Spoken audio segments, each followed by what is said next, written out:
¿Qué tal, chicos? Muy buenas tardes. Muy buenas tardes con todos. Qué gusto de saludarlos. Vamos a desarrollar a continuación ya nuestra segunda parte respecto a nuestro tema de bases biológicas de la conducta. Y para ello ya estoy comenzando a compartir pantalla para poder entonces revisar los puntos claves de nuestro tema, ¿no? Bien, habíamos dejado respecto hacia el sistema nervioso que ésta se va a dividir en sistema nervioso central y el sistema nervioso periférico. En el sistema nervioso central habíamos visto al encéfalo constituido por el cerebro, cerebelo y el tronco encefálico, ¿verdad? Muy bien, ahí aparecerían también los elementos claves que ya hemos visto. Pero también la segunda parte, el segundo elemento de nuestro sistema nervioso central, aparte del encéfalo, es la médula espinal. Y la médula espinal va a llegar a ser un cordón nervioso, la cual va a llegar a prolongarse hasta la segunda vértebra lumbar. Y esta médula es caracterizada porque es la que regula los actos reflejos, mejor dicho, es considerada el centro de los actos reflejos. Es el centro de los actos reflejos. Regula los actos reflejos a partir de la sustancia gris de la médula espinal, ¿no? Esto se presenta entonces a partir de la sustancia gris de la médula espinal. Entonces, como podemos apreciar en la imagen, la médula es este cordón nervioso que está en el medio y de la cual, por cierto, entonces se va luego a ramificar en diversos nervios, constituyendo así el sistema nervioso periférico, constituyendo así el sistema nervioso periférico, ¿ya? El sistema nervioso central, entonces, es aquella donde presentan nervios a su alrededor, como ya dijimos, sistema nervioso periférico. Pero ocurre que el momento en el cual se presenta un estímulo, por ejemplo, en este caso, energía calorífica, esta persona se quema la mano con una plancha. Al quemarse la mano con una plancha, aparece un impulso nervioso, claro, que va a ser dirigido por nervios motores hacia la médula espinal. Estos nervios que llevan el impulso nervioso hacia la médula espinal se llaman nervios motores. La médula lo va a llegar a procesar y luego va a enviar información a los músculos para que se contraigan. Entonces esos nervios que van a traer la información de la médula se van a llamar entonces nervios eferentes, ¿no? Los nervios que llevan la información son los nervios sensitivos o nervios aferentes y los que traen la información son los nervios motores o los nervios eferentes. Bien, a partir de ello, entonces, al momento de activarse los músculos, esta persona lo que hace al momento de quemarse es retirar la mano. ¿Por qué? Porque se contraen los músculos por la información que proviene de la médula espinal. ¿Qué se ha producido ahí? El acto reflejo. Por eso es el centro de los actos reflejos. Regula entonces los actos reflejos, ¿ya? Muy bien, entonces regula los actos reflejos a partir de la sustancia gris de la médula espinal.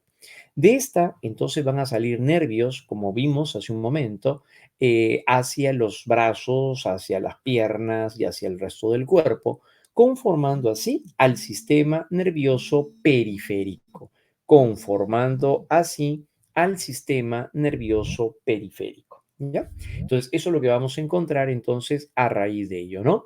De esta manera también, por otro lado, en gran medida, entonces encontramos que los nervios que van a llevar y van a traer la información proveniente de la médula espinal, entonces van a ser conformando el sistema nervioso periférico, decíamos. Es una gran vía, entonces refleja que transmite información del sistema nervioso periférico al encéfalo o viceversa también, ¿no? Sí, eso también va a llegar a darse entonces en ese campo.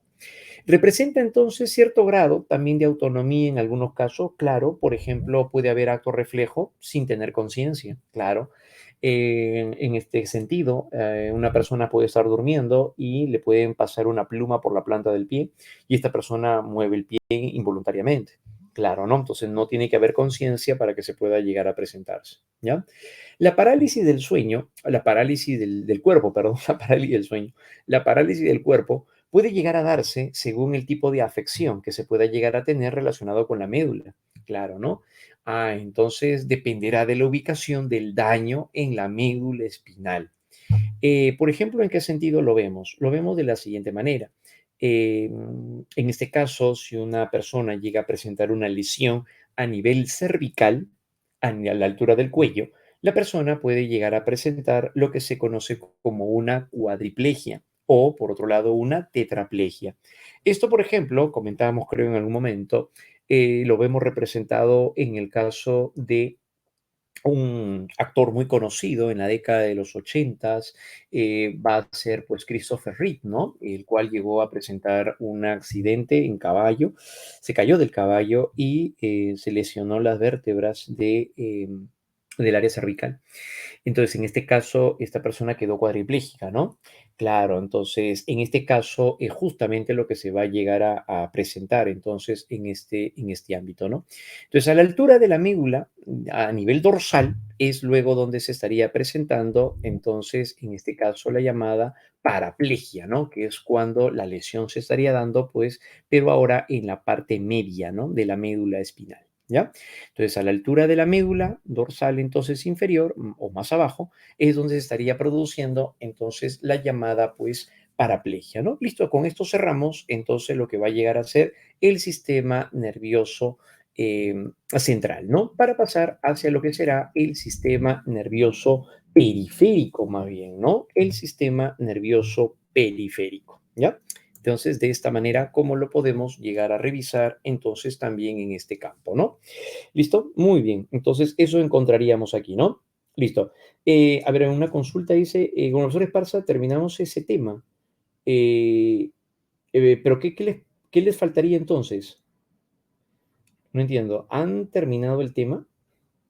Ya, pero esto ustedes lo han visto. No entiendo. A ver, déjame ver un momentito, ¿ya? A ver, no entiendo. Nosotros lo hemos visto el día lunes, ¿no? ¿Han tenido conmigo el día lunes? Sí, ¿no?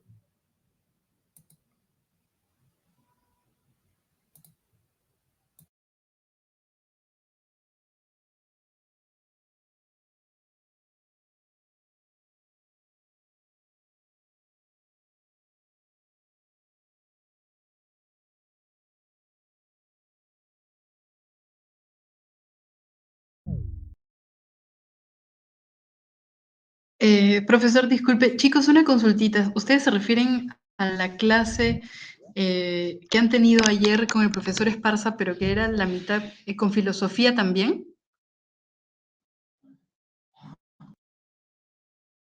Ajá. Entonces, bueno, sería bueno que el profesor continúe, ¿no? Claro, para que puedan reforzar, terminar, ¿no? Por lo menos completar. Ujú.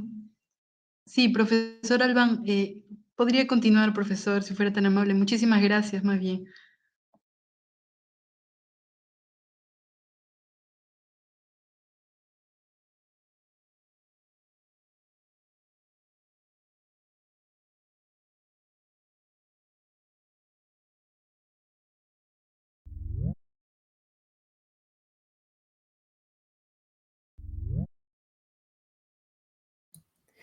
A ver, chicos, ¿me escuchan? Sí, se puede captar el sonido. Ya, a ver, sí, creo que me estaba por interno me estaban señalando que tienen con el profesor Esparza, pero lo que es reforzamiento. Claro, ¿no? Porque esto lo hemos, bueno, con este salón creo que hemos empezado el día lunes, ¿no? Y los cursos de reforzamiento es un complemento, en tal caso, para poder aclarar algunos puntos. Es lo que me dicen por interno, ¿no? Entonces, en este caso, a eso es a lo que se están refiriendo, ¿no?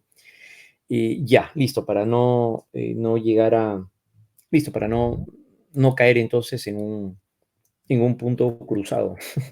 Ya, listo, muy bien. Entonces, no hay problema. Y listo, seguimos entonces, claro, porque es un reforzamiento entonces, ¿no? Claro, nosotros tenemos, digamos, el curso o el tema de manera formal, pero al momento de reforzar significa complementar algo que no se haya visto en la primera parte, por ejemplo, que le pregunten algo de las neuronas, no sé, potencial de acción, potencial de reposo, despolarización, cosas así, ¿no? Entonces, eso es reforzamiento. A eso es a lo que se llama reforzamiento, o sea, sobre lo que ya han visto anteriormente, ampliar algunos puntos, ver alguna pregunta de examen, qué sé yo, ¿no? O sea, a eso se refiere la parte de un reforzamiento, ¿ya? ¿Listo? Muy bien. Listo, claro, claro que sí, ¿ya? Muy bien, entonces, listo, continuamos. Sí, porque tenemos poco tiempo, así que hay varias cositas ahí que hay que señalar, ¿ya? Listo, muy bien. Vamos entonces ahora, listo, genial, no hay problema. Entonces, vamos por ese lado. Cuando hablamos acerca del sistema nervioso periférico, nos referimos ahora entonces a los nervios que salen de la médula espinal.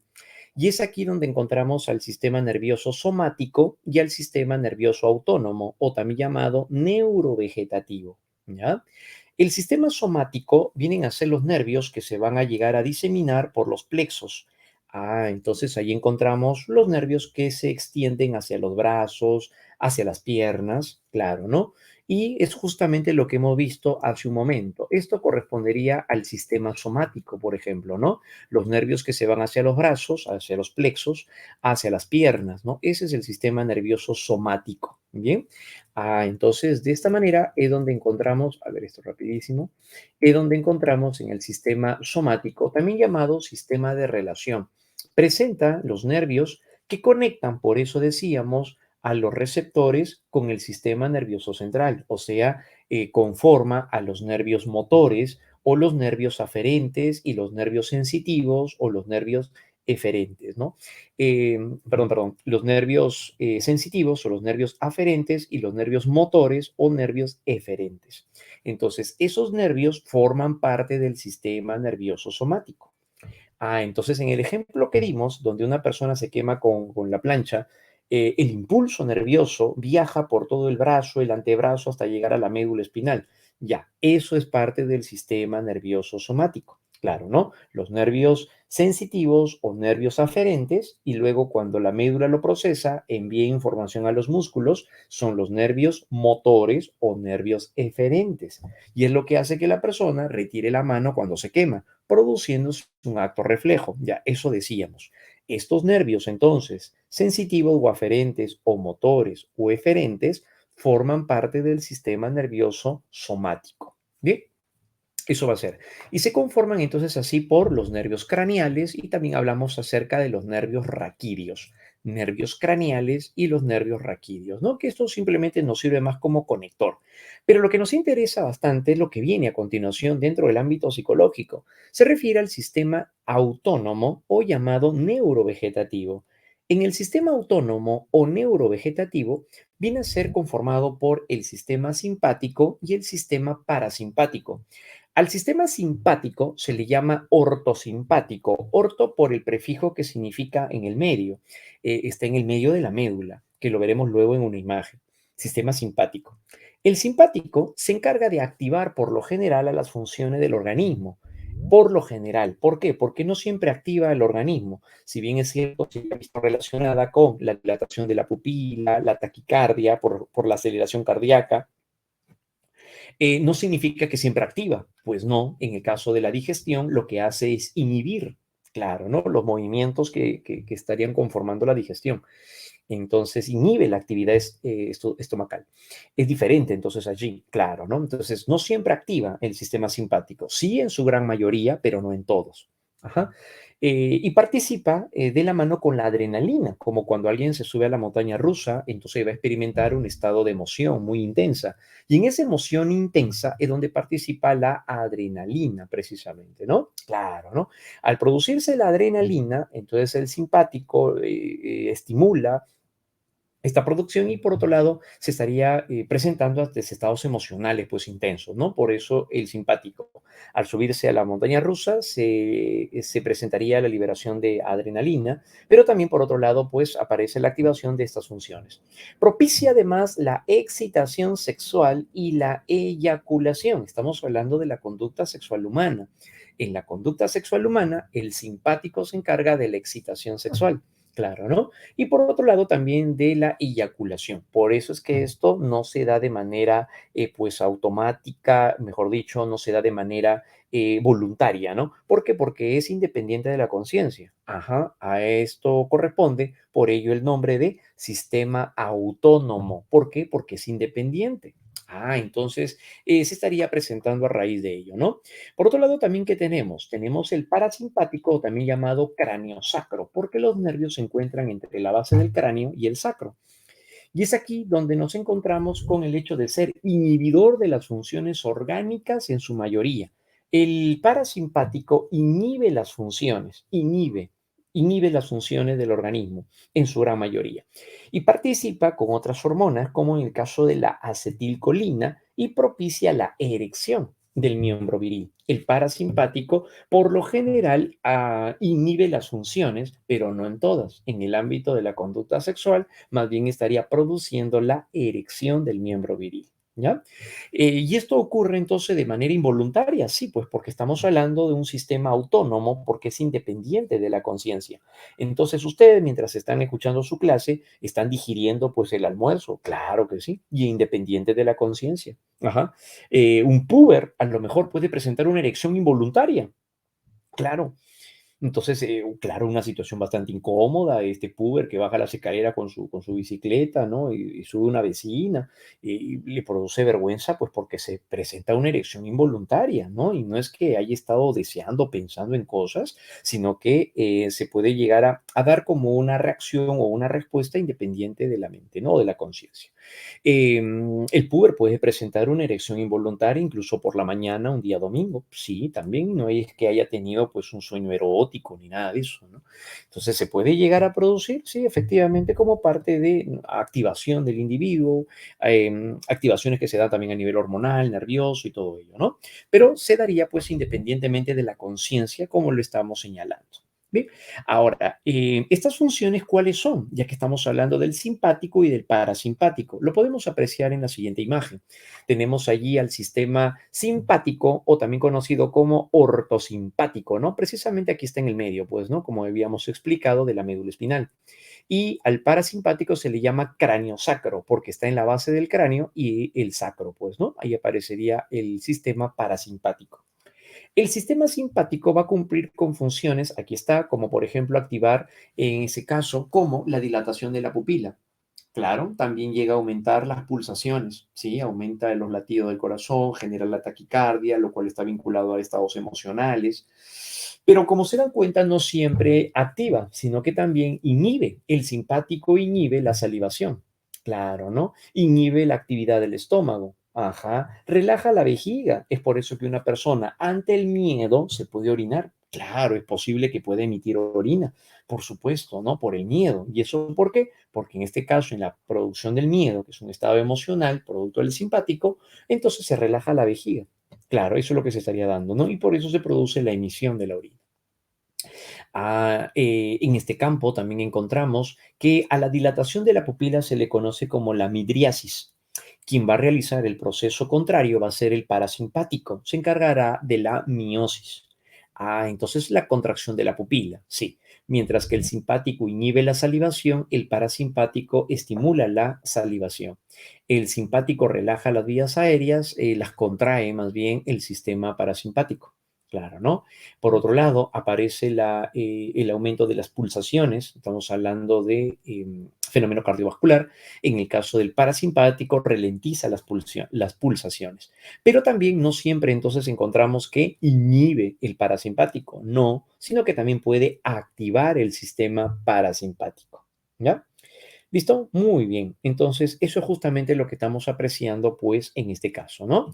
Muy bien, chicos. Eso sería entonces simpático y el sistema parasimpático que se estaría produciendo, pues, en este campo y ligado, obviamente, hacia el campo de las emociones, ¿ya? Dentro de un momento veremos también quién se encarga de regular al simpático y al parasimpático, porque estamos señalando simplemente al sistema nervioso periférico. Pero ¿quién controla al simpático y al parasimpático? Ya eso lo veremos también dentro de un momento. ¿Ya? En cuanto a las funciones cerebrales, vamos ahora hacia las funciones. Vamos ahora, jovencitos, a las funciones cerebrales. En cuanto a las funciones, nos vamos ahora hacia los lóbulos. Vamos ahora hacia los lóbulos. En este apartado vamos a encontrarnos con diversas funciones que van a llegar a cumplirse. En primer lugar, tenemos al lóbulo frontal. El lóbulo frontal viene a ser esta parte que se encuentra en la parte de adelante, en lo que está de fucsia, y está delimitada por la cisura de Rolando y la cisura de Silvio. La cisura de Rolando es la que se encuentra en la parte superior y la cisura de Silvio es la que se encuentra en la parte media. Esta parte que está de fucsia es justamente el lóbulo frontal. Esta parte de nuestro cerebrito viene a ser la parte más sofisticada, la parte más evolucionada del sistema nervioso. Y es aquí donde encontramos funciones tales como la que permite la planificación de los movimientos del cuerpo a partir de la corteza motora. Delante de la cisura de Rolando encontramos la corteza o también llamada área motora. Esta es la que se encarga de la planificación de los movimientos, como por ejemplo el momento en el cual un individuo pretende acercar su mano a un vaso con agua para llevárselo a la boca y beber. Entonces, allí participa una actividad voluntaria, ¿sí? Allí se encuentra la participación del lóbulo frontal, claro, ¿no? En este caso, aquí nos referimos a la corteza motora. Por eso es que la corteza motora es la responsable, pero del movimiento voluntario. Voluntario. ¿Por qué? Porque el lóbulo frontal es donde yace la conciencia. En el lóbulo frontal es donde yace la conciencia. Claro. Entonces, ser consciente de que queremos mover ese objeto, entonces implica un acto voluntario. Claro, ahí es donde participa la corteza motora. Es la que planifica, la que programa la diversa secuencia de movimientos que se van a llevar a cabo para poder realizar este cometido, que es mover un objeto con la mano. Eso lo hará el lóbulo frontal. Seguimos con el lóbulo frontal. Entonces, alberga a la corteza motora o área motora, pero también presenta otra área que permite la articulación de las palabras, como cuando un niño llega a recitar una poesía, al momento de escuchar ustedes sus clases, aparece el área de Broca. Claro, ahí estaría entonces el área de Broca. El área de Broca va a llegar a ser más bien esta parte de nuestro sistema nervioso, de nuestra corteza cerebral, pero que es la que se va a llegar a encargar entonces de llegar a articular las palabras. Claro, ¿no? Entonces permite la articulación de las palabras. Una alteración, una lesión a nivel del área de Broca se produce la afasia de Broca. Y la afasia de Broca es la incapacidad para articular palabras. ¿Bien? Es la incapacidad para articular palabras. Eso corresponde al área de Broca. Por otro lado, encontramos también dentro del lóbulo frontal el área de Exner. Delante de la cisura de Rolando y delante de la corteza motora se encuentra ahora el área de Exner. Esta parte es la que viene a ser ahora la base biológica para la producción escrita. Claro, regula la producción escrita y la coordinación oculomotriz, que significa que también estaría regulando la información que brinda la vista más la actividad motriz propiamente dicha. Al regular ello, es aquí donde se estaría presentando la conducta del movimiento para poder llegar a escribir. Claro.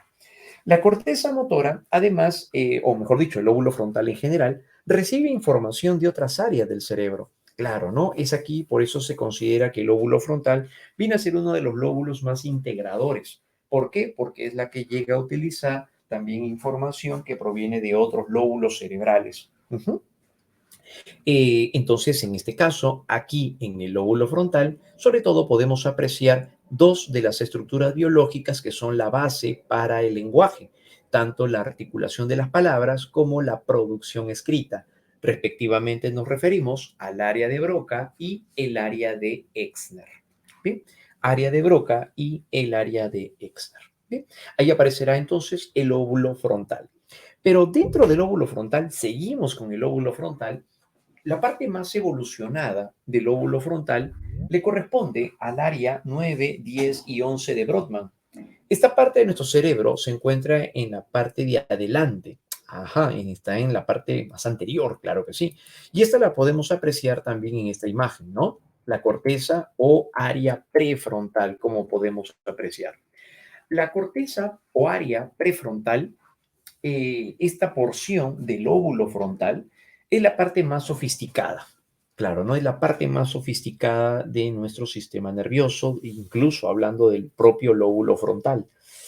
Esta parte es la que estaría presentando diversas funciones, sobre todo también. Es considerada un área, es considerada un área de asociación multimodal, como habíamos mencionado, puesto que en ella se coordina la información proveniente de otras áreas cerebrales. Claro. Por ejemplo, vamos a tener en otros lóbulos, que veremos dentro de un momento, em, donde se va a procesar la información visual. ¿Sí? Hay otras áreas que tienen que ver con la lectura, la comprensión del lenguaje escrito, sí, claro. Pero no están aisladas, sino que participan también con la corteza prefrontal.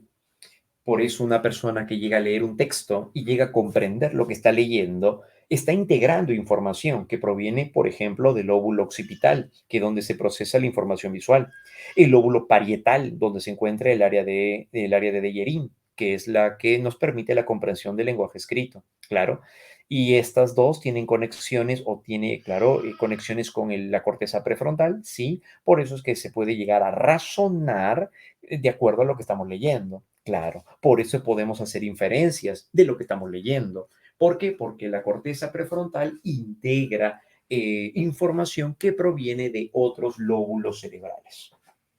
Bien, por eso su importancia, ¿ya? Por eso se dice que entonces es multimodal. Por otro lado, la corteza prefrontal también se trata de un área cerebral de gran tamaño con una gran importancia a la hora de explicar el control conductual. ¿Por qué? Porque la corteza prefrontal que estamos señalando, al momento de madurar, es la que nos va a permitir controlar los impulsos. Si cuando éramos niños reaccionábamos de manera impulsiva, hacíamos un berrinche al momento del llorar, golpear, morder, etcétera, reaccionábamos de manera impulsiva, es porque estábamos gobernados por otras áreas del cerebro, perdón, del sistema nervioso, como el sistema límbico, que es la parte más primitiva del ser humano. Pero nuestra corteza prefrontal todavía no había madurado a los 3 añitos. El pequeño entonces por ello, pues cuando él pide algo y no se lo dan, grita, llora, patea, muerde, reacciona de manera impulsiva. Claro, reacciona de manera impulsiva. Entonces, esto se estaría llegando pues a presentar a raíz de ello, ¿no? Entonces, la corteza prefrontal estaría madurando aproximadamente hacia la adultez temprana, lo cual hace que cuando somos adultos presentamos un juicio mucho más sofisticado, somos mucho más planificados para poder realizar tareas, etcétera, etcétera, etcétera. Entonces, eso se va a llegar a presentar a raíz de esto.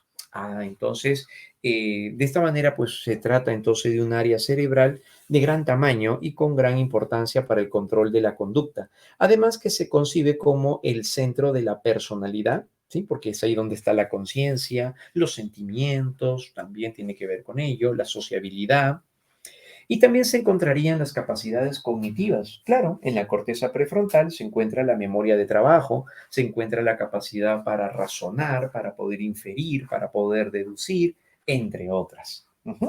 En resumen, esa vendría a ser entonces los aspectos cardinales que caracterizan a la corteza prefrontal. Pero para ser más específicos, la corteza prefrontal va a presentar 3 divisiones. Se va a dividir en 3 partes, en pocas palabras: la corteza dorsolateral, la corteza orbitofrontal y la corteza ventrolateral. Es aquí donde vamos a llegar a tener entonces entre las diversas funciones lo siguiente. La corteza dorsolateral es aquella que va a caracterizarse porque se presentan las funciones cognitivas o funciones ejecutivas cognitivas.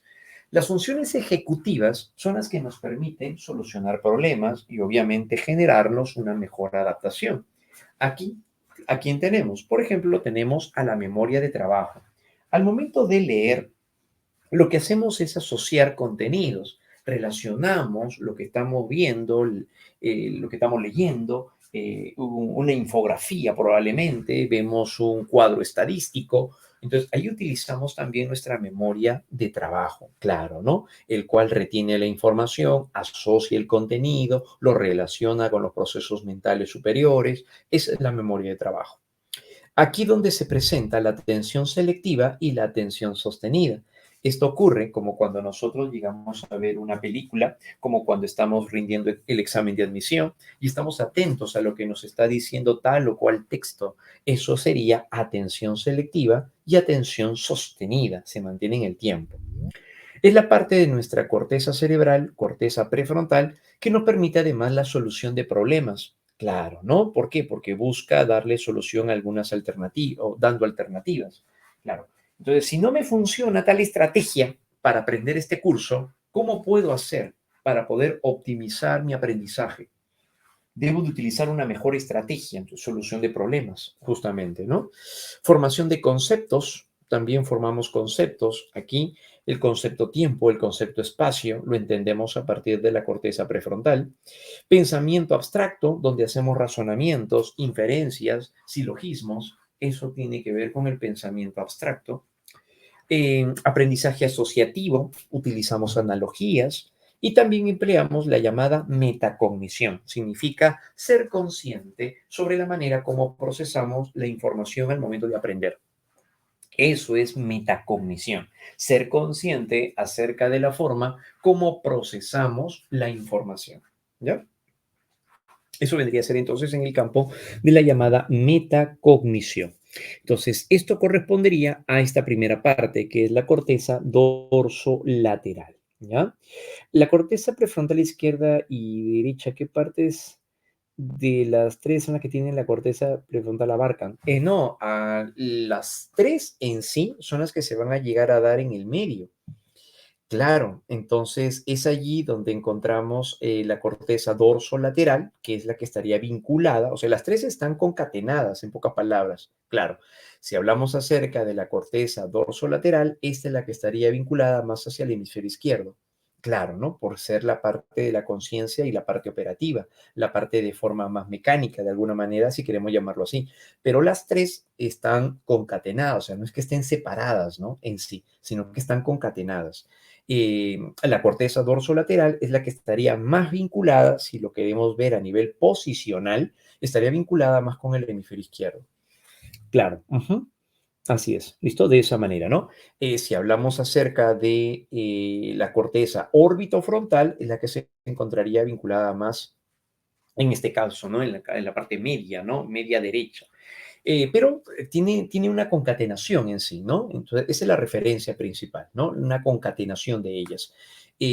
Pero sí estarían abarcando, ¿no? Justamente los hemisferios cerebrales. Entonces, no es que solamente sea exclusivo del hemisferio derecho, solo es exclusivo del hemisferio izquierdo, no, pues porque están en el medio, pues, de los dos hemisferios, ¿ya? Tenemos la corteza orbitofrontal, que es la que se encargaría de los sentimientos, la empatía, la sociabilidad, claro, ¿no? El plano ético, claro, es la que donde se encuentran las neuronas espejo y es la que nos permite comprender al otro, ¿no? Cómo se siente el otro. Esa es la empatía por las neuronas espejo.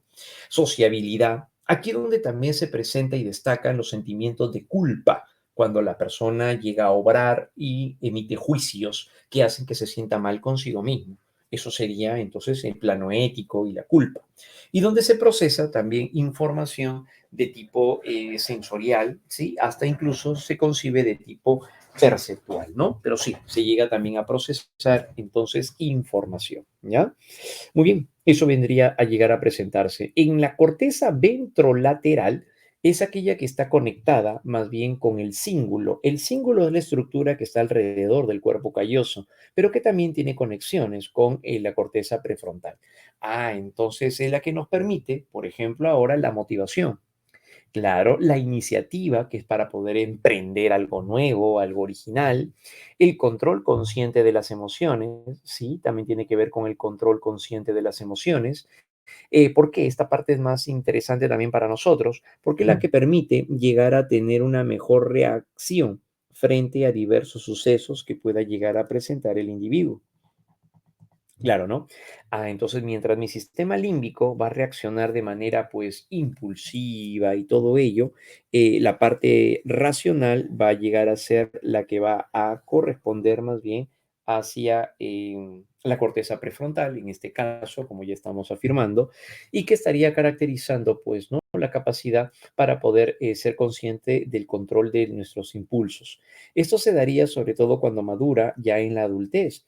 Las personas adultas son las que llegan a poner en tela de juicio los sucesos, las emociones, evalúa, controla, utiliza estrategias, claro, ¿no? Eso es el control consciente de las emociones. En el momento en el que un joven sea capaz de poder llegar a controlar su ansiedad, utiliza pensamientos, utiliza el recurso racional para controlar sus emociones. Ya eso lo hacemos con la corteza ventrolateral, control consciente de las emociones, ¿ya? Y además que encontramos la capacidad para poder elegir y decidir, capacidad para elegir y decidir, ¿ya? Muy bien, entonces eso es lo que va a definirnos, sobre todo cuando llegamos a ser adultos, ¿ya? ¿Qué era el área de Kussmaul? El área de Kussmaul se encuentra en el lóbulo parietal y esta es la que nos permite el llegar a comprender palabras, que es diferente al área de Deyerin, porque el área de Deyerin nos permite comprender textos. Claro, ¿no? Solamente comprender palabra, eso tiene que ver con el área de Kussmaul y ese se encuentra en el lóbulo parietal del hemisferio izquierdo, ¿ya? Muy bien. Entonces, en este caso, uno de los casos más conocidos que se han llegado a presentar, pues, de este medio, ¿no? Neurológico, como acabamos de señalar, es el caso de Phineas Cage, un caso muy, muy peculiar que fue muy sonado en su época, porque este personaje es un ferrocarrilero, fue un ferrocarrilero que llegaba también, pues, a realizar entre sus actividades de obra, el poder detonar algunas rocas y de esa manera, al hacerlas más pequeñas, podría llegar a moverse con mayor facilidad para liberar espacio y hacer caminos. En este caso, Phineas Cage, al momento de llegar a hacer detonar esas rocas, llegaba a hacer un orificio en la roca y llenarla de pólvora para luego asentarla con una barra de metal, que es la que vemos con la cual está posando en esta foto. Al momento en el cual llega a colocarse la barra de metal, pues se detonaba luego la roca y de esa manera pues se procedía a trabajar. Pero en una oportunidad pues le vence el tiempo y sucede que se detona mucho antes que salga de allí también pues Phineas Cage y entonces al detonarse la roca esta barra de metal salió como un proyectil, ¿no? Y le atravesó la cabeza, pues en sí, literalmente, ¿no? Salió del pómulo hacia la zona frontal. Entonces, en este caso, esta persona, a pesar de que sobrevivió, llegó a presentar luego cambios significativos en su comportamiento. Claro, ¿no? Y es justamente lo que se vio, pues, en este caso, ¿no? Entonces, este evento que se llevó a cabo en 1848, ¿no? Es aquí donde Phineas Cage llega a presentar entonces este incidente. Lo que nos interesa más es lo que viene a continuación, ¿no? Esto es una explicación del suceso, que es parte de lo que ya le he comentado. Pero Phineas Cage era un hombre, pues un obrero que recobró luego la conciencia unos minutos más tarde, con un agujero que trazaba una diagonal desde una de sus mejillas hasta la parte superior de la cabeza, justo encima de la frente, que es parte de la imagen que hemos visto. Gran parte de los lóbulos frontales del cerebro se habían afectado. Sin embargo, Phineas Cage no solo sobrevivió a esta experiencia, sino que fue capaz de recobrar la mayor parte de sus habilidades mentales. Recordemos que eso se da por la plasticidad cerebral. Se volvieron a reconstruir, a reestructurar las redes, etcétera, ¿no? Entonces, de esta manera, pues llegó a recobrar cierta parte de sus habilidades mentales y pasó a la historia como uno de los casos más estudiados en el campo de la psicología, la medicina y sobre todo pues las neurociencias, ¿no? Un hecho, un episodio muy, muy particular. Pero otro de los eventos que se dio fue lo siguiente, ¿no? Phineas Cage volvió, perdón, a trabajar en la obra, pero el obrero mesurado y cordial que todos conocían había desaparecido para dar paso a una persona impulsiva, violenta, con baja tolerancia a la frustración. Recuerden que el lóbulo frontal alberga la corteza prefrontal y es ahí donde se presenta el control de las emociones, el control consciente de las emociones. Ujú.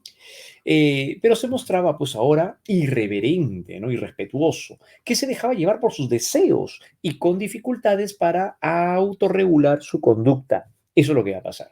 Pronto dejó de trabajar para la obra y pocos meses después Phineas Cage pasó a trabajar en el Museo de Vermont, exhibiéndose junto a la barra de metal que le había atravesado la cabeza, ¿no? Que justamente la fotografía que vimos.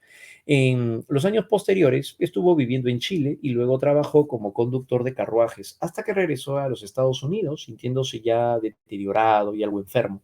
Ahí ocurrieron los primeros ataques epilépticos, no se sabe si provino de la lesión que había presentado anteriormente, pero presentó ataques epilépticos que le acompañarían ahora pues hasta su muerte en 1860. ¿Bien? Entonces, este caso pues fue muy, muy particular, sobre todo para poder llegar a comprender, sobre todo también dentro de este ámbito, ¿no? Lo que se estaría presentando, ¿ya? Listo, muy bien. ¿Qué área debe de afectarse en el cerebro para morir? Lo que pasa es que en el caso del cerebro llega a establecer la coordinación de funciones que van a llegar a ser pues vitales. Claro, ¿no? Regula, mejor dicho, o sea, se encarga, es una ramificación muy amplia. No podemos decir, pues, el lóbulo occipital, el lóbulo parietal, no, pues, ¿por qué? Porque esta tiene que ver con una concatenación de nervios. Es más, hay personas que pueden llegar a vivir solo con un solo hemisferio cerebral. También, claro, ¿no? La persona puede llegar a estar viva, claro, a pesar de que no hay ningún tipo de conciencia, actividad, claro, por supuesto, en el caso de hablar, por ejemplo, de, de los individuos que están en un estado vegetal, probablemente, a una persona con un estado de coma, claro, o sea, es la funcionalidad que tiene el sistema nervioso. Esto en general tiene conexiones con múltiples otros elementos en sí. Claro, ¿no? Entonces va a regular funciones, claro, pero el cerebro propiamente dicho realiza el procesamiento de la información. Claro, ¿no? Si hablamos de funciones vitales, bueno, en este caso podría estar vinculado más tal vez con el bulbo raquídeo. ¿Por qué? Porque el bulbo raquídeo es la que controla el ritmo cardíaco, el ritmo respiratorio, la presión arterial. Entonces, son piezas clave para mantener vivo al individuo. Si hablamos acerca de condiciones vinculadas al sistema nervioso, tendrían que ver con funciones que mantienen la vida. Claro, ¿no? Pero no, pues el lóbulo occipital, el lóbulo frontal, pues no ejercen ese tipo de función, sino otras partes del sistema nervioso, en pocas palabras, ¿no? ¿Listo? Muy bien, entonces eso se estaría dando, ¿no? Claro, siempre y cuando no se dañen, obviamente, elementos del sistema nervioso que pueden mantener la vida. Claro, efectivamente, ¿no? Hay gente que incluso ha recibido un balazo en la cabeza, ¿no? Y sigue viva. Claro, ¿no? Entonces, ¿por qué? Porque, bueno, probablemente no ha llegado a afectar a una parte del sistema nervioso que sí tenga que ver, pues, ¿no?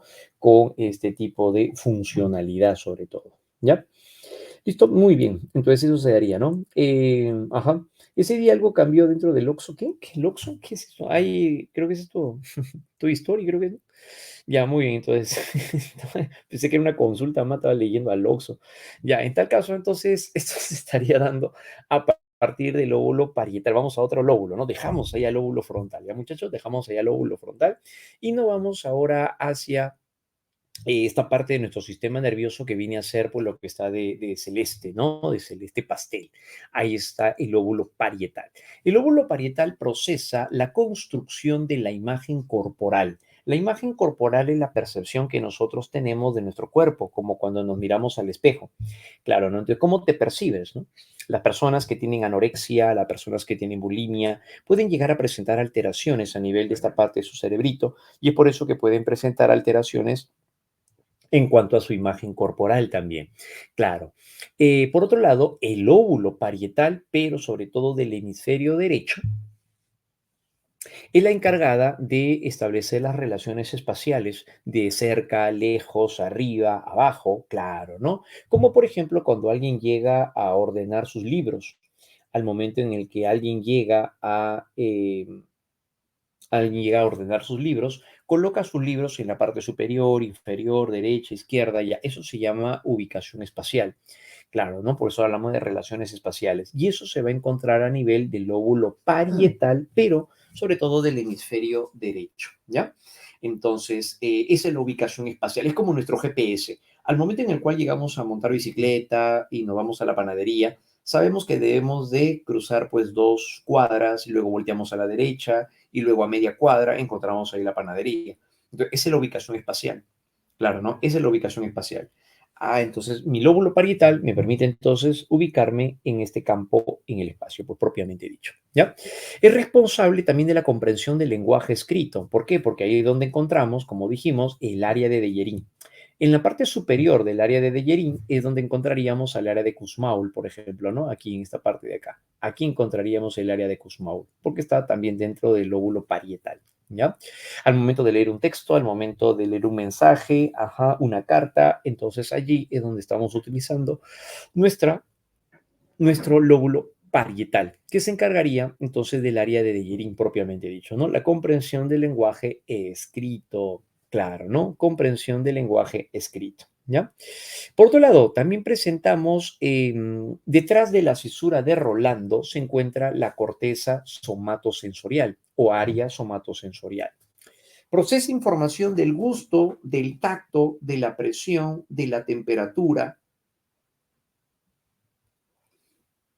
del dolor, a nivel de la corteza somatosensorial. Procesa la información de dolor también a nivel de la corteza somatosensorial. Entonces, toda esta porción que estamos viendo por acá, toda esta porción es la corteza somatosensorial. Toda esta porción viene a ser la corteza somatosensorial. Entonces, esa es la corteza somatosensorial donde se encuentra la representación o mapeo del registro sensorial del cuerpo, denominado homúnculo de Penfield. ¿Qué significa? Esto que viene a ser aquí la corteza somatosensorial viene a presentar un mapeo donde nos permite el registro de las partes del cuerpo que nos permiten sentir, a nivel del tacto, entonces, o del gusto. Y es ahí donde encontramos al homúnculo de Penfield. En la siguiente imagen podemos apreciar mucho mejor el homúnculo de Penfield. Ahí está. Acá está nuestro cerebrito. Al momento de señalar esta parte media es la corteza somatosensorial, el córtex somatosensorial. Y al momento de extraer esta porción lo vemos así. Entonces es como un mapa donde se encontrarían diversas regiones, diversas partes de nuestro cuerpo, donde al momento de estimularlas se puede llegar a presentar sensibilidad. Entonces aquí tenemos pues que puede llegar a permitir el registro de información en el pie, en las piernas, la cabeza, el brazo, los labios, la lengua, entre otros. Entonces esto se conoce como el homúnculo de Penfield. El término homúnculo significa hombre pequeño. ¿Y esto por qué? Porque al momento de juntar estas partes, al final permitían formar imaginariamente a un personaje, a una entidad, como lo que estamos apreciando. Y es por ello que se le conoció como homúnculo. Por el descubridor, pues, ¿no? También Penfield. Y es ahí donde aparece el llamado homúnculo de Penfield como un mapeo acerca de las partes del cuerpo que nos estarían generando, pues, sensibilidad. ¿Ya? Eso vendrá a ser. ¿Y dónde se encuentra? En el lóbulo parietal. El homúnculo de Penfield está en el lóbulo parietal. Entonces, al momento de meternos a la piscina, sentimos frío, ya, eso lo hacemos con el homúnculo de Penfield, pues, ¿no? Con la corteza somatosensorial, claro, ¿no? Con ello estaríamos señalando, ¿no? Entonces, ese es el detalle muy particular que podemos encontrar, ¿no? En el lóbulo temporal, a continuación, criaturita bella, como puedes apreciar, es lo que está de amarillo. Ese es el lóbulo temporal. El lóbulo temporal es la que nos va a permitir ahora procesar información de otros sentidos, como en el caso del olfato, como en el caso del oído y olfato, por supuesto. El lóbulo temporal tiene conexiones a nivel interno con otra estructura que viene a ser el hipocampo. Claro, el hipocampo. Entonces la parte externa es la corteza cerebral, ese es el lóbulo temporal, pero en la parte interna se encuentra el hipocampo, que eso es parte del sistema límbico, otro elemento que veremos luego, pero de aquí te adelanto. Entonces en la parte interna está el hipocampo y tiene conexiones entonces con el lóbulo temporal. ¿Y el hipocampo por qué es importante? Porque es ahí donde se consolida la información en la memoria de largo plazo. Entonces por eso está asociado también el lóbulo temporal con la memoria, claro, con la memoria de largo plazo. Responsable de la comprensión también, por otro lado, del lenguaje oral con el área de Wernicke. Ahí está, área 22 de Brodmann. El área 22 de Broadband viene a ser el área de Wernicke y esta es la que nos permite comprender lo que escuchamos, como cuando de pequeños nos narraban un cuento y con eso nos dormíamos, ya eso es el área de Wernicke. Somos capaces de comprender lo que estábamos escuchando. Al momento de atender las noticias por la mañana, estamos utilizando el área de Wernicke cuando comprendemos lo que estamos escuchando. ¿ya? Igual, la alteración en el área de Wernicke se conoce como la afasia, ¿no? La afasia de Wernicke. Y esto se da en cuanto al lóbulo temporal. Esto se estaría dando, como dijimos, en cuanto al lóbulo temporal. Bien, como un aspecto crucial, ¿no? Pero también tenemos el lóbulo occipital, que es la que se encuentra en la parte posterior, lo que está de verde. Claro, allí es donde llevamos la información que captamos a través de la vista, es decir, información de forma, color, tamaño, luminosidad, ya, eso viene a ser el lóbulo occipital. Eso viene a ser el lóbulo occipital. Aquí donde llegamos a procesar la información que llega por parte, pues, de la vista, ¿no? Propiamente dicho, ¿ya? Pero los lóbulos cerebrales tampoco no trabajan aislados, ¿no? Como en este caso, pues, separados, no, sino que también están concatenados. Ah, entonces, ¿eso qué significa? Significa que los lóbulos cerebrales también pueden llegar a presentar conexiones entre ellos para poder llevar a cabo algún tipo de función en particular, como por ejemplo el reconocimiento de caras. ¿Con qué lóbulo cerebral reconocemos las caras? Sorbe, efectivamente, para reconocer una cara primero tengo que verla, pues. Si tengo que verla, tengo que utilizar el lóbulo occipital. Claro, pues, porque ahí vas a tener que proyectar la imagen en tu mente, claro. Pero por otro lado, ¿cómo vas a reconocer una cara si es que antes no la has visto? Antes no la has visto, por lo tanto no la tienes grabada en tu memoria. Ah, entonces significa que necesitas de otro lóbulo cerebral. ¿Cuál? El lóbulo temporal. Porque en el lóbulo temporal está la memoria de largo plazo, el hipocampo. Ah, entonces es allí donde se activa mi lóbulo temporal y mi lóbulo occipital. Por eso a esta región se le conoce como el área occipitotemporal. El área occipitotemporal es en donde se estaría dando el reconocimiento de caras. Claro, ¿no? Ah, entonces no es solamente el occipital, no es solamente el temporal, sino hay conexiones entre ellas y esa conexión es la que nos permite la percepción de rostros. Claro. Entonces, eso es justamente lo que se estaría dando, ¿ya?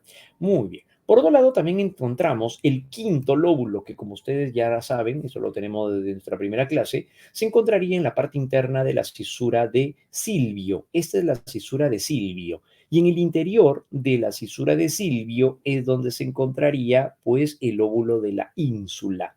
El lóbulo de la ínsula, como pueden apreciar, tiene conexiones con las tres primeras áreas, o sea, el lóbulo frontal, el lóbulo temporal y el lóbulo parietal. Claro, por eso lo vemos aquí de esta manera.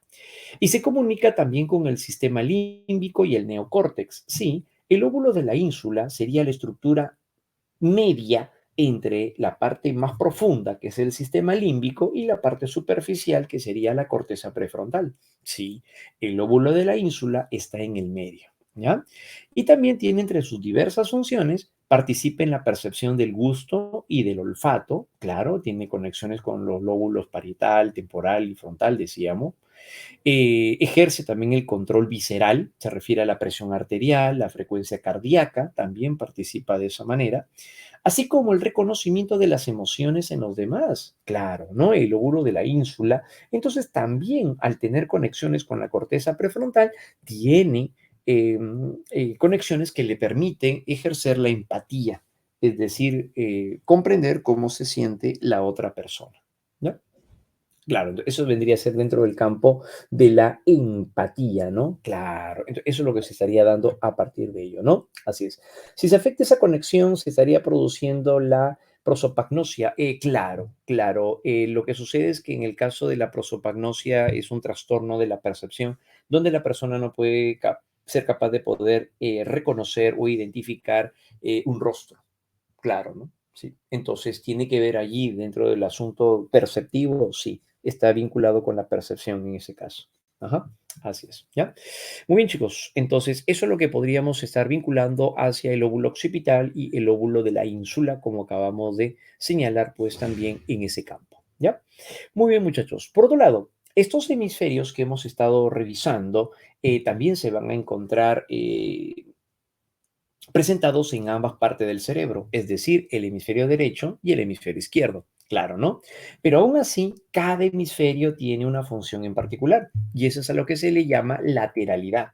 La lateralidad es la dominancia hemisférica. Claro, para llevar a cabo un comportamiento, hay una parte, una región de mi cerebro que va a llegar a presentar mayor dominio que otro. Claro, como por ejemplo el momento de escribir, al momento de patear una pelota. Entonces ese dominio hemisférico es donde estaría dándose la llamada lateralidad. Para ello, ¿qué encontramos? Encontramos lo siguiente. En primer lugar, encontramos que la lateralidad es la dominancia hemisférica. Claro, pero por supuesto. Y la dominancia hemisférica se va a llegar a ver expresada de la siguiente forma. Encontramos en primer lugar al hemisferio derecho. El hemisferio derecho va a llegar a presentar diversas funciones, entre ellas que encontramos. En primer lugar, el hemisferio derecho llega a regular o controlar el hemicuerpo izquierdo, es decir, la parte media izquierda del cuerpo, como por ejemplo las personas que son zurdas. Claro, pueden llegar a escribir obviamente con la mano izquierda, pero quien lo estaría controlando sería el hemisferio derecho. Claro, ¿no? Sí, por supuesto, ¿no? Controla el hemicuerpo izquierdo. Al momento de patear una pelota con la pierna izquierda, ahí aparece también el hemisferio derecho. ¿Qué significa? El hemisferio derecho controla el hemicuerpo izquierdo y el hemisferio izquierdo controla el hemicuerpo derecho. Claro. ¿Por qué? Porque hay un entrecruzamiento neurológico, que esto es algo muy parecido a lo que preguntaron en admisión, ¿no? Creo que pusieron una fotito, algo así, ¿no? Una imagen, ¿no? Pero bueno, era algo así. En donde hay un entrecruzamiento neurológico que se produce en ese campo. Ya. Además, el hemisferio derecho es la base biológica para la imaginación, para la fantasía, elaborar imágenes mentales, para producir imágenes mentales. Por eso está relacionado también con la creatividad. Por eso también estaría relacionado entonces con la creatividad. ¿Ya? Eso será entonces dentro del campo del hemisferio derecho, ¿no? Eso se dará en cuanto al hemisferio derecho, ¿ya? Entonces de esta manera, con el hemisferio derecho es que nosotros elaboramos un tríptico. Sí, es nuestro lado más artístico, si queremos llamarlo así, ¿no? Es entonces, en pocas palabras, nuestro hemisferio más artístico, ¿ya? Claro, ¿no? Entonces, elaborar algo nuevo y original. Se encarga del pensamiento y la ubicación espacial, como cuando jugamos PlayStation. Al momento de salir a la calle y tener que ubicarnos para encontrar una dirección, lo utilizamos con el hemisferio derecho, sobre todo con el lóbulo parietal. Con eso nos permite la ubicación espacial, como ya lo habíamos señalado también en ese caso, ¿no? El hemisferio derecho se encarga del pensamiento en paralelo, eso que implica el hecho de poder llegar a utilizar un pensamiento crítico, buscar nuevas soluciones, nuevas alternativas. Eso se da aquí en el hemisferio derecho también, ¿ya? Por otro lado, se encarga de la producción y la comprensión del arte y de la música. Claro, por eso se dice que el hemisferio derecho es nuestro hemisferio artístico también, ¿no? Entonces, eso que tiene que ver también con el reconocimiento y la producción de los colores, claro, la elaboración y la construcción de melodías. Ujú. Entonces, eso también va a llegar a verse expresado de esa manera, ¿no? Encontramos también que el hemisferio derecho es intuitivo, por lo tanto, se basa en las experiencias para poder llegar a hacer anticipaciones. El hemisferio derecho es intuitivo porque anticipa situaciones. Claro, ¿no? Llega a anticipar situaciones, ¿correcto? Entonces, a eso se refiere. Hablamos acerca de un pensamiento analógico porque llega a utilizar comparaciones, utiliza analogías, como cuando un profesor, para poder explicar cómo funciona el ojo humano, lo relaciona con una cámara fotográfica. Entonces utiliza ese recurso para poder llegar a explicar mucho mejor. Entonces está utilizando también aquí lo analógico. Analógico significa llegar a establecer comparaciones, analogías, ¿no? Entonces, ese hemisferio cerebral se encarga de ello. El hemisferio derecho es capaz de poder llegar a interpretar o reconocer el lenguaje no verbal, como cuando hablamos entonces acerca de los gestos, las posturas, el tono de voz. A todo esto se conoce como el paralenguaje. ¿Qué es lo que subyace al lenguaje? Entonces no solamente atiendo a lo que me dicen, sino cómo lo dicen, en qué tono de voz lo dice. Claro, ese es el paralenguaje. Y eso se lleva a cabo a través del hemisferio derecho. El hemisferio derecho se encarga del paralenguaje, se encarga del reconocimiento entonces de los gestos, posturas, el tono de voz y de todo ello, ¿no? Claro, ¿listo? De esa manera entonces, ¿no? Sí, efectivamente, entonces tiene que ver dentro de ese campo, ¿no? Claro. El pensamiento en paralelo, decíamos, es aquella que tiene que ver al momento de pretender dar solución a situaciones problema. Claro, ¿no? Podemos llegar a ver entonces también incluso diversas opciones. Se ha visto incluso relacionado con el pensamiento divergente, ¿no? Claro, ¿ya? Por otro lado, se encarga además de la expresión emocional. Por supuesto, esta es la parte de nuestro hemisferio derecho, la que tiene que ver también con ello, ¿no? La expresión emocional.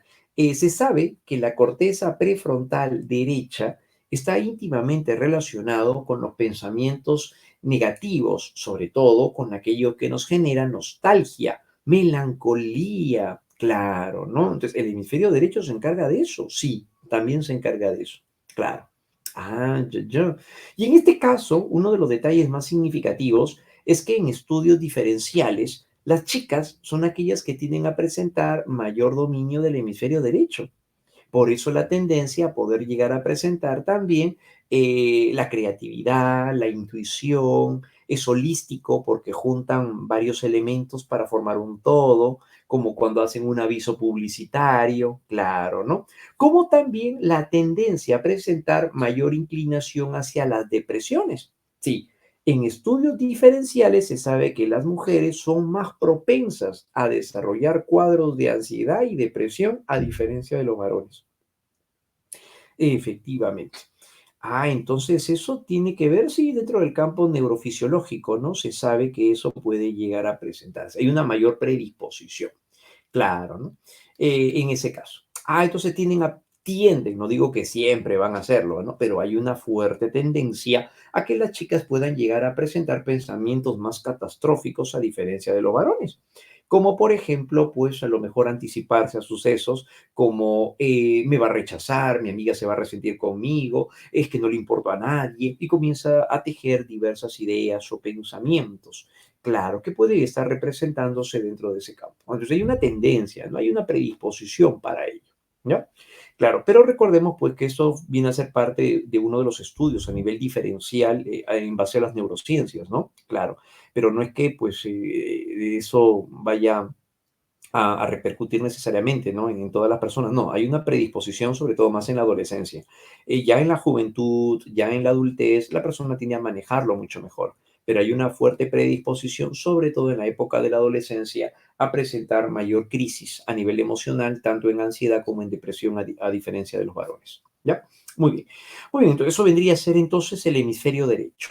El hemisferio izquierdo, por otro lado, ahí está nuestro cerebrito que controla el hemicuerpo derecho. Recuerden que hemi es el prefijo que significa la mitad. Hemicuerpo derecho es la mitad la mitad del cuerpo, que es del lado derecho. A eso se refiere, ¿no?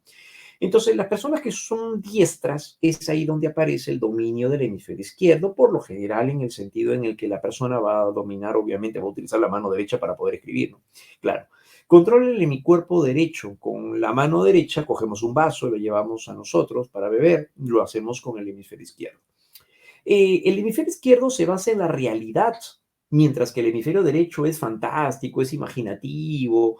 Claro, en este caso el hemisferio izquierdo es más realista. Claro, entonces con mi hemisferio derecho yo imagino caminar con ella a las orillas del mar. Sí, sobre entonces en el verano, caminando con ella por la playa, eso es lo que yo imagino, claro. Mi hemisferio izquierdo me va a decir, bueno, pero primero tienes que conocerla, pues. Claro, pues entonces si solamente la has visto y la imaginas y la sueñas despierta, pero obviamente pues así no van a darse las cosas. ¿Verdad, no? Entonces tengo que utilizar alguna estrategia. ¿Cómo me acerco? Siempre está rodeada de amigas. ¿Cómo hago para quedarse sola y yo acercarme allí? Entonces vas a utilizar algún tipo de estrategia. Allí vas a utilizar tu hemisferio izquierdo, porque el hemisferio izquierdo es la que se encarga del pensamiento estratégico. Claro, utilizamos la lógica, esa es la base también del pensamiento matemático, pensamiento secuencial o algorítmico, como cuando se realiza una división algebraica utilizando el método de Ruffini o el método de Horner. Entonces allí es donde utilizamos el pensamiento secuencial. Claro, ese es el hemisferio izquierdo, ¿no? Es el hemisferio izquierdo. El hemisferio izquierdo también se basa en el pensamiento simbólico, claro, pues utilizamos la lógica, utilizamos símbolos también matemáticos, utilizamos el lenguaje. El lenguaje también es simbólico, por supuesto, y es ahí donde está en el hemisferio izquierdo el área de Wernicke, el área de Dejerín y todos los demás áreas del lenguaje. Se encarga del pensamiento abstracto porque es el razonamiento, claro, ¿no? Por eso también está allí la comprensión del lenguaje, la expresión oral. Y es la parte verbal, por eso es el hemisferio del lenguaje, ¿ya? El hemisferio del lenguaje. Es lineal, efectivamente, también llega a ser lineal. Y un detalle interesante es que en la gran mayoría de personas es en la que se encuentra en el hemisferio izquierdo el área de Broca, el área de Wernicke, el área de Dejerín, el área de Exner. Pero ha habido casos en los cuales se ha presentado también estas áreas, pero en el hemisferio derecho, pero es menos frecuente, menos frecuente. Por eso se habla acerca del hemisferio izquierdo como el hemisferio del lenguaje en sí, ¿ya? Además que el hemisferio izquierdo es la que nos permite el control consciente de las emociones. Ahí está ahí la parte del hemisferio izquierdo. Entonces, sí, es la que nos permite el control de las emociones de manera racional. Entonces, esta es la que va a controlar nuestros impulsos, efectivamente. Ya, por ejemplo, al momento entonces en el que un joven llega a presentar la idea de que no, es que lo que pasa es que me siento frustrado, profesor, todos los días, porque siempre viene a mi mente la idea de que mis amigos están ahora en el colegio, que estaban conmigo en el colegio, ahora ya están en la universidad, ahora ya están estudiando, esto, aquello y lo otro, y sin embargo yo, heme aquí todavía. Entonces eso me frustra, eso me calcina los sentidos, etcétera, etcétera, etcétera, ¿no? Entonces, lo estás haciendo con tu hemisferio derecho, pues, porque tu hemisferio derecho va a presentar esas ideas negativas y pesimistas. Pero cuando este joven va a terapia, entonces comienza a reformular sus ideas y sus pensamientos. Y es aquel que ahora utiliza un nuevo esquema mental. Y este muchacho dice, ahora sí, ya he comprendido de que son historias diferentes. El que alguien ingrese a la primera o ingrese a la tercera no implica que sea mejor o peor, simplemente son momentos diferentes y cada uno tiene una historia distinta. El hecho de que mi primo haya ingresado a la primera estando en el colegio y yo todavía después del colegio me sigo preparando, no significa que sea mejor. Nada garantiza que él termine antes también la universidad. Puede que yo entre después, pero al final termino la carrera. Eso también ocurre porque hay cada caso y caso, ¿no? Por supuesto, entonces son historias distintas, son momentos diferentes. Entonces, cuando el estudiante llega poco a poco a comprenderlo dentro de un proceso psicoterapéutico, entonces ya se va dando cuenta de que esto se da pues por esa circunstancia. Entonces ya comienza a regular, a controlar su parte racional, la parte de las emociones. Y eso se hace con el hemisferio izquierdo, claro, ¿no? Que es la que controla conscientemente entonces las emociones. El hemisferio izquierdo, además, llega a ser analítico, que significa que descompone el todo en partes. Como cuando yo reviso una obra literaria y luego soy capaz de poder sacar la idea principal, la idea secundaria, claro, y luego me piden hacer un mapa conceptual. Para hacer un mapa conceptual, primero tengo que haber leído el libro, obviamente. Cuando junto estas partes que yo he aislado y lo represento en un mapa conceptual, entonces estoy utilizando mi hemisferio derecho. Claro, porque el hemisferio derecho junta las partes para construir un nuevo todo. Entonces es por eso que el hemisferio derecho es sintético. Es sintético, viene de síntesis. Junta las partes analizadas para construir un nuevo todo. Mientras que el hemisferio izquierdo analiza, el hemisferio derecho sintetiza.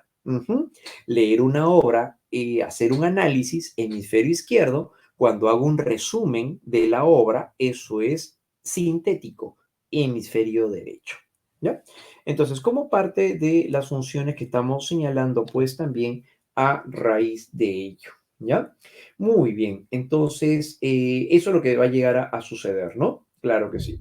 Las funciones del hemisferio derecho también lo realizan la parte del hemisferio izquierdo y viceversa, pero en menor proporción.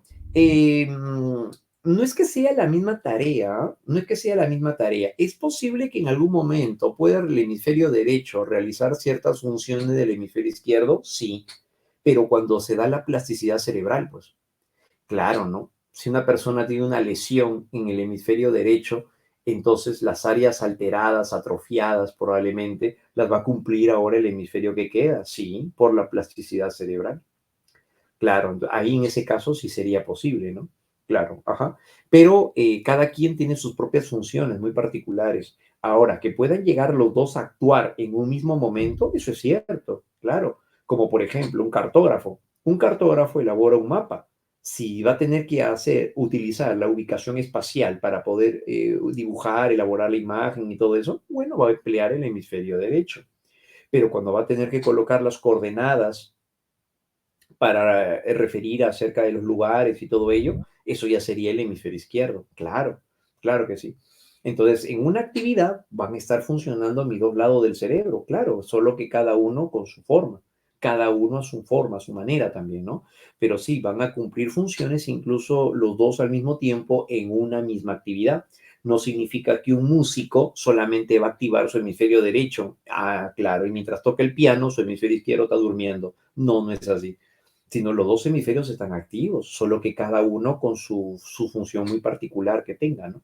Con la función particular que tenga, ¿ya? Y en este caso, los hemisferios cerebrales, por otro lado, van a estar intercomunicados gracias al cuerpo calloso. El cuerpo calloso, estructura conformada por interneuronas, es la que va a permitir la comunicación entre el hemisferio derecho y el hemisferio izquierdo, ¿ya?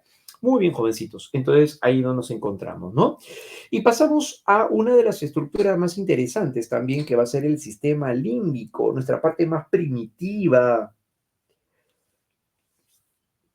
Tenemos ahora el sistema límbico, que viene a ser nuestra parte más primitiva del sistema nervioso. Claro, el sistema límbico es aquella parte de nuestro cerebro en sí a nivel subcortical, como podemos apreciar. Esto es el sistema límbico, lo que está dentro, ese es el sistema límbico, lo que está acá afuera se llama corteza, esa es la corteza cerebral, pero el sistema límbico se encuentra más bien a nivel de la subcorteza, ¿no? Encargada de regular las funciones fisiológicas y emocionales de nuestro cuerpo. Sí, claro que sí.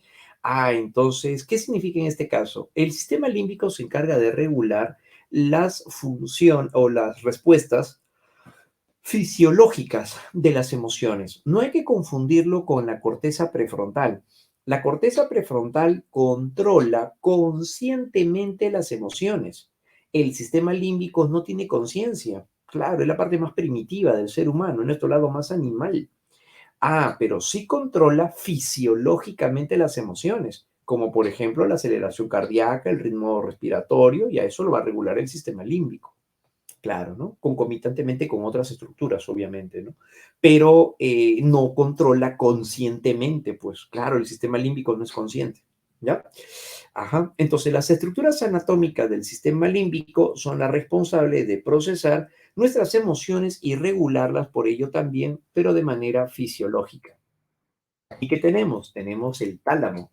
El tálamo es conocido como la secretaria del cerebro. Lleva la información sensorial desde los receptores sensoriales hacia los centros de procesamiento, como por ejemplo hablamos acerca del lóbulo occipital, parietal, entre otros. O sea, todos los sentidos pasan por el tálamo para llevar la información hacia la corteza cerebral. Todos los sentidos, a excepción de uno, que es el olfato. ¿Por qué? Porque el olfato ya tiene conexión directa con el bulbo olfativo y el lóbulo temporal. Y el lóbulo temporal. Entonces ya tiene conexión directa. Ah, entonces todos los sentidos pasan por el tálamo, sí. Se le llama por ello la secretaria del cerebro porque llega a ser como el mensajero, ¿no? Claro, entonces lleva la información hacia la corteza cerebral para que posteriormente pues pueda llegar a ser procesada de esa manera, ¿ya? Ese es el tálamo. El hipotálamo se encuentra debajo del tálamo. Ujú. Y esta estructura es la que tiene funciones muy interesantes. El hipotálamo, ¿de qué se encarga? Se encarga de regular el hambre, se encarga de regular la sed y la saciedad, que tiene que ver con la respuesta, que tiene que ver con la conducta alimenticia, ¿no? Claro, así es. Tiene que ver entonces con la conducta alimenticia, el hambre, la sed y la saciedad. Pero también regula la respuesta fisiológica de las emociones. Ah, aquí está la parte que comentábamos al inicio del sistema límbico. Sí, el hipotálamo es la que regula al sistema autónomo. Y como ya sabemos, el autónomo alberga al simpático y al parasimpático. Por lo tanto, cuando se activa el hipotálamo, envía información al autónomo. Y si se contacta con el y si se contacta con el simpático, se produce la aceleración cardíaca. Claro. Ajá. De esa manera. Ah, entonces como cuando entonces al subir a la montaña rusa, ajá, ahí se activa SARA, sí, estamos en estado de alerta, ¿no? Sistema activador reticular ascendente, claro. Al activarse SARA, SARA también tiene conexiones a nivel subcortical. Ah, entonces ahí es donde comunica con el sistema límbico. Se contacta con el hipotálamo. Dentro del hipotálamo envía información al simpático y es ahí donde se produce la aceleración cardíaca, la dilatación de la pupila. Claro, por el simpático. Ajá, muy bien, así sería. Ah, sistema autónomo, por supuesto, sistema autónomo, sistema simpático, ¿ya? Muy bien, ahí está el simpático y el parasimpático. Pero el hipotálamo también regula el sistema glandular. Ah, es por eso que cuando se sube a la montaña rusa se libera adrenalina, hormona liberada por las glándulas suprarrenales, las glándulas que están encima de los riñones. Y es ahí donde se produce la adrenalina. Ah, entonces por eso va de la mano la emoción que la persona experimenta cuando sube a la montaña rusa. Hay aceleración cardíaca y todo ello por el simpático, pero también se produce la liberación de adrenalina, claro, ¿no? Por lo tanto, la persona está con bastante energía para poder afrontar esa situación. Ajá. Sistema glandular por eso. Ah, entonces por eso regula fisiológicamente las emociones. El hipotálamo también regula la excitación sexual, ¿no? Recordemos que eso estaba relacionado con el simpático, pues. Claro, la excitación sexual. Por supuesto, el ritmo circadiano. El ritmo circadiano es el llamado reloj biológico.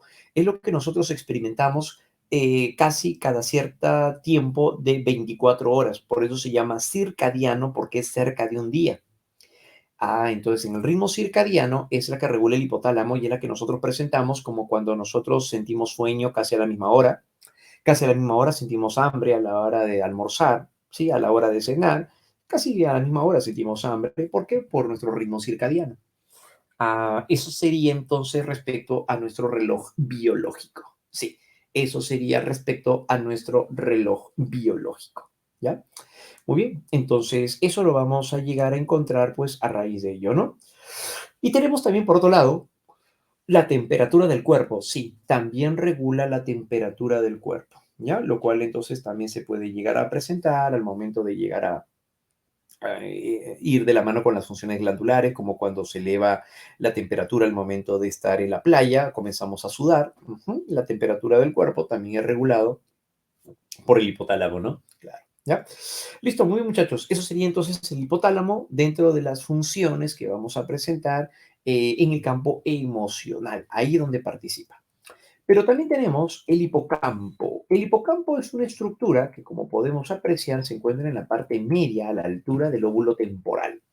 Aquí el hipocampo mantiene por corto tiempo la información que luego se consolidará en la memoria de largo plazo. Claro, el hipocampo consolida información que va de la memoria de corto plazo a la memoria de largo plazo. Ujú. ¿Cuándo realiza sobre todo esta actividad? Aunque no lo creas, se produce durante el sueño. Ah, durante el sueño se transforma la información de la memoria de corto plazo hacia la memoria de largo plazo. Ah, entonces de tal manera que el momento en el cual pues una persona llega, un estudiante llega a abordar su planificación, estudia, repasa y luego se da tiempo también para dormir apropiadamente, es a través del sueño donde se va consolidando lo aprendido. Claro. Por lo tanto, las personas que tienden a dormir menos no significa que vayan a aprender más por estar despiertas leyendo hasta las 3 de la mañana. Claro. Ah, entonces las horas de sueño son favorables para poder consolidar la información aprendida. Ujú. Eso ocurre en relación al hipocampo. ¿Ya? Y el hipocampo también se puede ver alterado a través de otros elementos, claro, como por ejemplo la ingesta de alcohol. La ingesta de alcohol puede perturbar el desarrollo del hipocampo. Por eso es que no puede acordarse de algunos eventos. Como por ejemplo algunas personas, tal vez habrás escuchado eso del hermano mayor, la hermana mayor, que al momento de, no sé, pues no festejar su cumpleaños, ¿no? A lo mejor a los 18, 20 años, qué sé yo, bebe, ¿no? Bebe, pero llega un momento en el cual pues se desinhibe tanto que se muestra muy alegre y al día siguiente no recuerda lo que hizo. Ajá. Amiga, oye, te pasaste. ¿Ayer qué pasó, ah?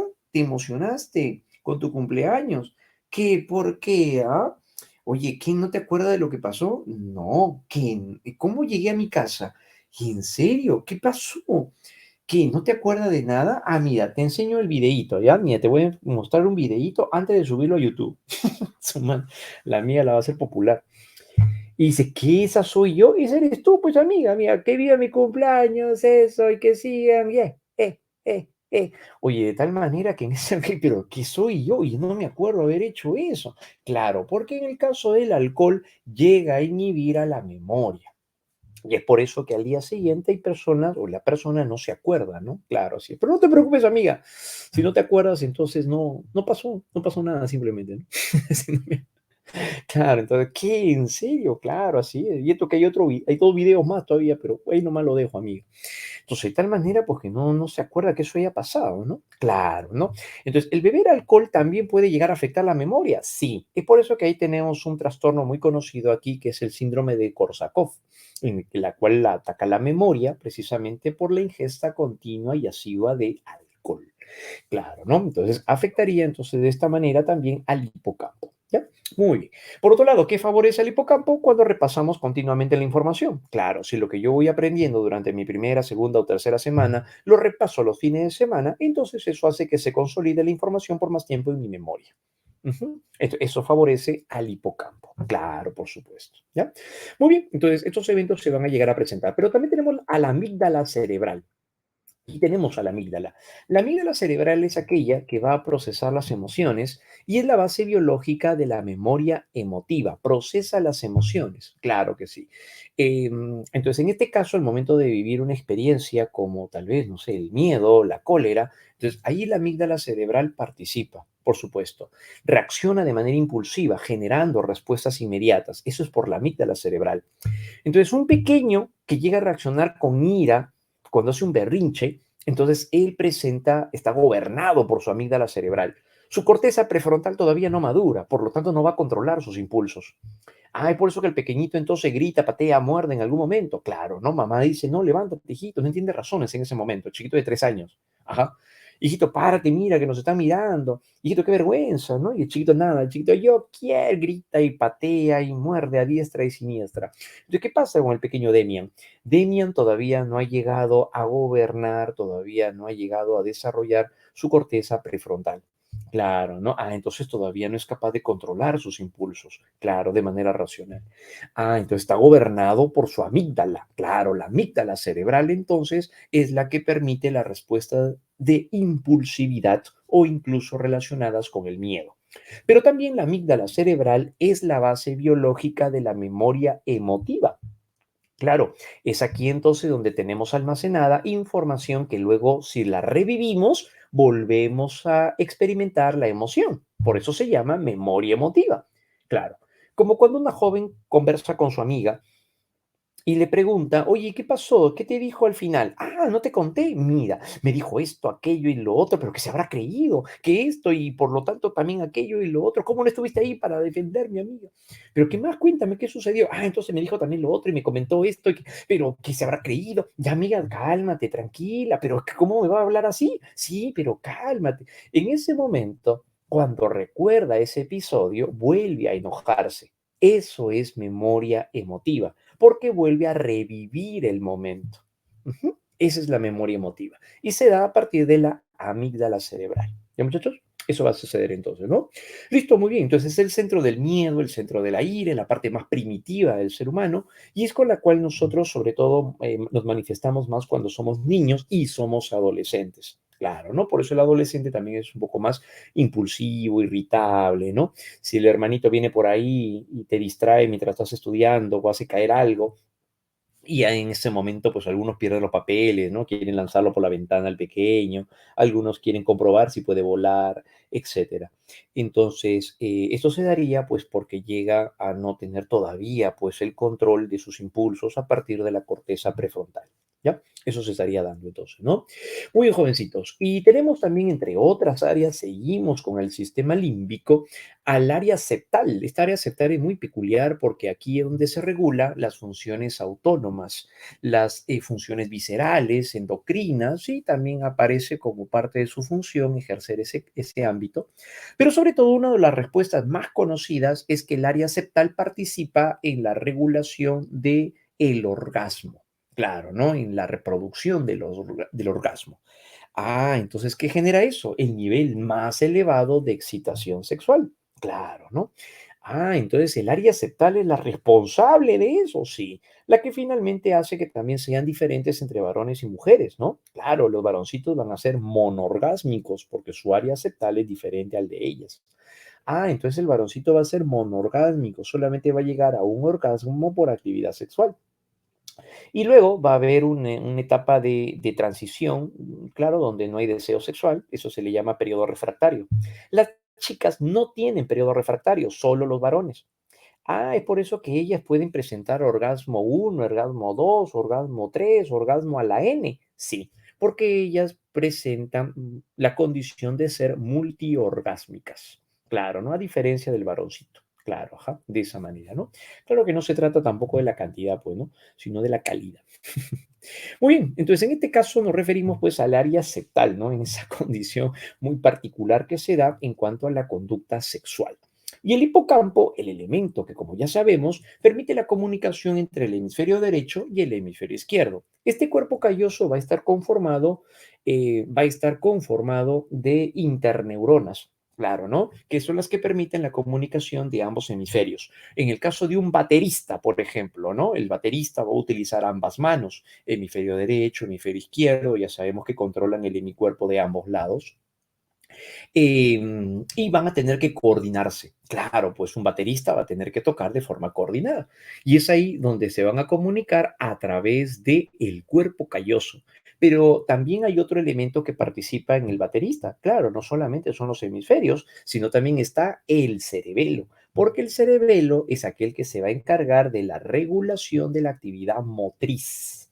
Claro, entonces también el cerebelo va a entrar a tallar en este campo para poder desempeñarse, para poder, perdón, actuar entonces de esa manera, ¿ya?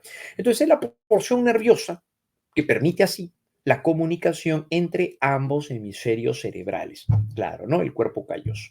Y esta estructura es la que va a permitir entonces así, a partir de sus interneuronas, comunicación entre ellas al momento de plasmar algún tipo de actividad, ¿ya? Muy bien, chicos. Aquí se les va a llegar a presentar entonces las funciones más importantes de todo lo que hemos llegado a señalar respecto hacia bases biológicas del comportamiento. ¿Ya?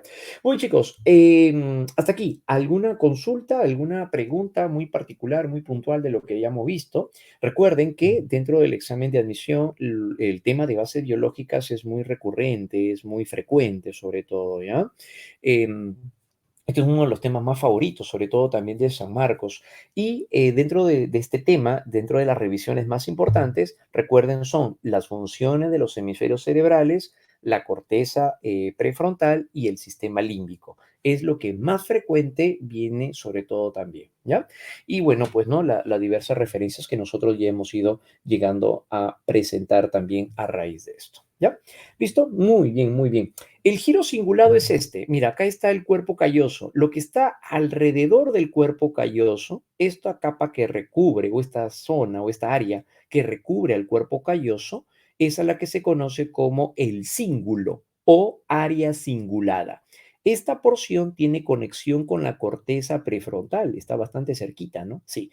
Aquí es la parte que tiene que ver con la corteza prefrontal. Es por eso que el cíngulo también participa en cuanto a la planificación. Por ejemplo, los jugadores de ajedrez, al momento de buscar una estrategia, un plan para poder ganar el juego, utiliza allí el giro cingulado o cíngulo simplemente. ¿Ya? Muy bien. Los ganglios basales van a ser estructuras que se encuentran en la base del cerebro y los ganglios basales, la función principal es que la base biológica de la memoria procesal o procedimental, como cuando digitamos en la computadora sin mirar el teclado, como cuando montamos bicicletas sin estar consciente de pedalear con la derecha o con la izquierda, es un comportamiento mecánico, ya eso lo hacemos porque la información corresponde a la memoria procesal o procedimental y eso tiene como base biológica a los ganglios basales. ¿Ya? Muy bien, chicos. Ahora sí, aquí le dejo también la parte de su material con la cual ustedes ya lo van a revisar seguramente, si es que ya lo tienen, y para que puedan revisar todos los asuntos presentados. ¿Ya? Muy bien, jovencitos, ha sido todo un gusto haber compartido con ustedes. Nos vemos, que les vaya súper bien y que sigan teniendo una muy bonita semana. Listo, nos vemos, que les vaya muy bien, jóvenes. Un abrazo. Gracias a ustedes también por su participación y sus preguntas tan